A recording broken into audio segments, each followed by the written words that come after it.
Vous êtes sur Mer TV, la chaîne de l'action locale. On suit en direct le congrès et le salon. Premier jour sur le salon, un débat. L'ouverture, c'était sur le ZAN, un sujet dont ont beaucoup parlé les maires. Alors ça bouge sur ce sujet. On en parle avec la députée Madame Lefeur, Bonjour. qui est aussi présidente de la commission développement durable de l'Assemblée nationale. Merci de répondre à nos questions, puisque l'actualité, c'est une commission sur ce sujet qui va ouvrir prochainement à l'Assemblée nationale.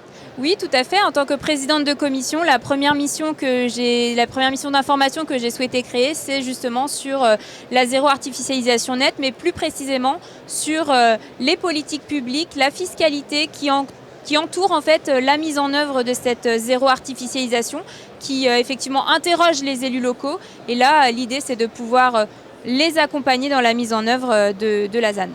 Voilà, ici nous sommes sur le salon de la biodiversité. Venez participer à une table ronde. On voit bien toute la difficulté de cette loi ZAN. Il s'agit en effet de préserver notre planète, la biodiversité, s'engager dans le défi climatique. On voit bien qu'avec une forte artificialisation, on n'arrive plus à prévenir les inondations notamment, mais pas seulement. Et on doit pour autant construire, et les maires entendent pouvoir loger des personnes qui tapent à leur porte. C'est une difficulté, c'est un casse-tête, sinon un enjeu d'équilibriste. Non mais vous l'avez dit, il y a un enjeu de biodiversité, il y a un enjeu d'inondation, il y a un enjeu d'adaptation climatique, il y a un enjeu agricole aussi derrière ça. Donc il faut aller vers cette zéro artificialisation nette. Maintenant, comment on fait ? Eh bien, il y a des moyens qui doivent être mis à disposition des élus pour y arriver. Notamment, moi, je souhaite travailler sur la fiscalité locale, sur des politiques publiques qui accompagnent justement et qui facilitent la déconstruction, la dépollution et la rénovation sur des friches déjà existantes.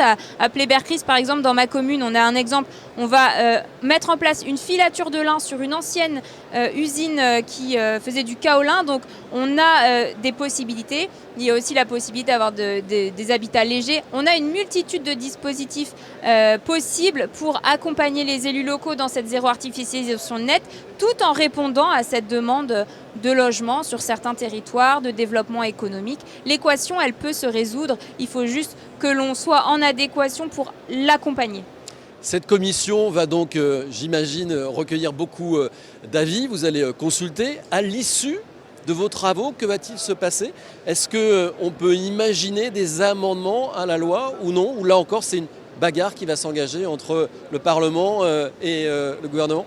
Non, bien sûr, aujourd'hui, la ministre Catherine Vautrin s'est exprimée en disant qu'elle souhaitait effectivement accompagner les élus locaux, mais ne pas revenir sur l'objectif. Ça tombe bien, c'est exactement ce que moi je porte. Effectivement, cette mission et les auditions doivent nous servir à consulter, prendre des avis. Peut-être que ma position, elle évoluera aussi. La position des élus locaux, elle peut évoluer en fonction des discussions qu'on peut avoir. Et puis l'idée, c'est effectivement d'aboutir à des modifications législatives, toujours dans l'accompagnement des élus locaux pour la mise en place de cette zéro artificialisation nette. Merci beaucoup, Madame la députée. Avec plaisir.